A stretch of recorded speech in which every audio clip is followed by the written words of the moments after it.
It turns out that high-level math users use intuition a lot, and I want to introduce you now to one of those people. Sebastian Thrun is an amazing person.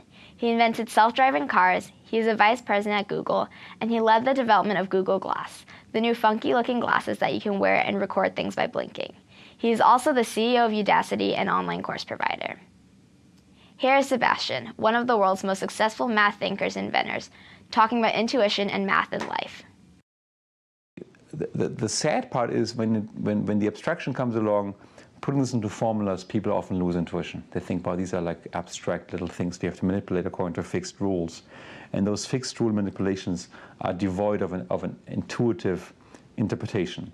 And that's when we should just stop. We should just not do it. We should refuse to do it. We should say, okay, I only am willing to manipulate equations I understand. I understand intuitively.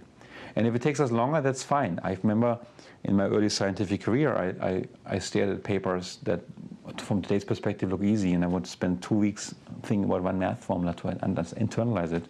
And after 2 weeks, I would get it eventually and understand it. And then these 2 weeks made this piece of complicated math really intuitive. I've never been able to make any progress in math without really understanding and having an emotional relationship to what's happening. For me, the critical thing in math thinking is actually not applying formulas. That's like the least interesting component. The most interesting thing is think like a mathematician. Mm-hmm.